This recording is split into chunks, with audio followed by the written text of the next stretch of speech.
Hey, hey, hey! This is Monica. As you know, I reincarnated the original deck. I did that for the reason of healing. I'll get into this in a moment.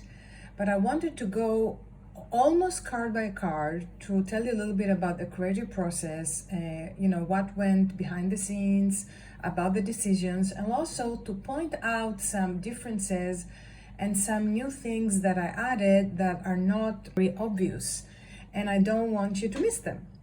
So I will start with the Magician because that was the first card I created to begin with, and it really cracked also the style of Sakisaki.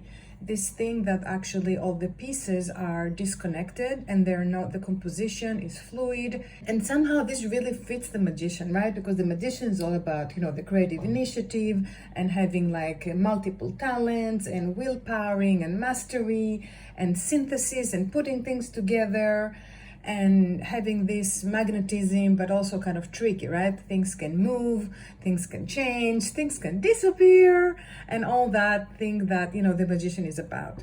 And by the way, when it comes to the card stock and the size of the cards, like they say, they're all my children. So there are some things I like more about the original deck and some things I prefer about the new deck.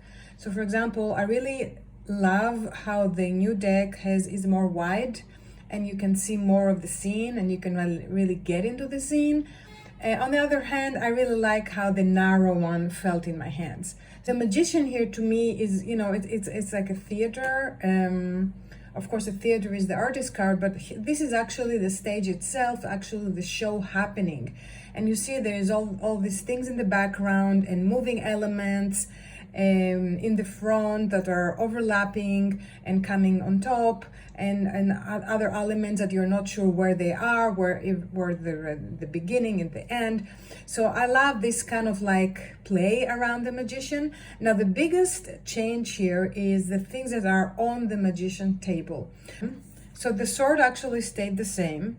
The rod changed. This rod was a bit abstract, and that was more like a cup of coffee, and now it's more like a wine. The marble thing here, the coin, doesn't look like a regular coin, but more like a circle with like colors in it. I call it marble. The colors have changed, and actually this is very significant because the colors that are now here are what I call the color quest. And this is a color system that I came up with, and I decided to introduce it in the deck in a subtle way. I want the presence of it to be here, and then you can decide how deep you want to go into it, how much you want to study it, how much you want to use it.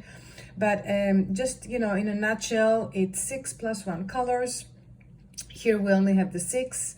The +1 is a special color, it's your favorite color, but the 6 colors are the colors that really depict the creation process, and they're in a circle. So I'll say we start with the white, but doesn't have to be the white. So we have white, pink, red, darkest red, black, and also gray.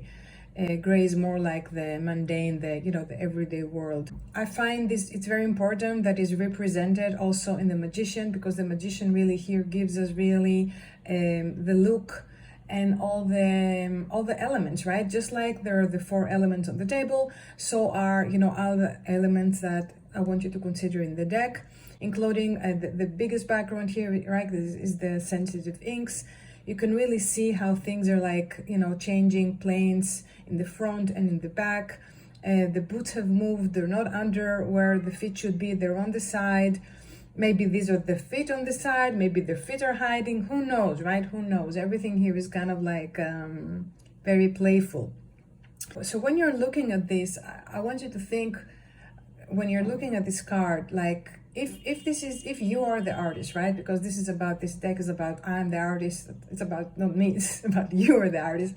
So what would you bring on your table? Okay, what would be the 4 or 5 or 2, doesn't matter, unique elements that you would bring on your table, that they would be the basis of your creativity, of your unique world, of your unique work, and of your unique message and your unique point of view. Okay, this is an invitation for you to really consider. So I would love for you to let me know, what would you put on this table? And just to close with this, the Magician is also the card that I decided I'm going to do an NFT project, and that right now it's only about the Magician, and it actually brings that possibility of having different elements on the table itself, and also having some changes in the faces, in the body, wearing different stuff, and that really fits again the Magician vibe of this kind of constant change. Mercury is the planet that rules, the Magician. They together build this interchangeable creativity. I want you to look at all these kind of not clear things that are floating on top here. Try to give to them every time you read. Try to see what is the meaning for them, for you right now. Allow a new insight to come to you. This thing can be living, they can be things, they can be smells, they can be sounds, they can be thoughts, they can be ideas, they can be messages, they can be, I don't know, souls flying, they can be anything. So I want you to really trust your interpretation. So let me know, what would you put on that table?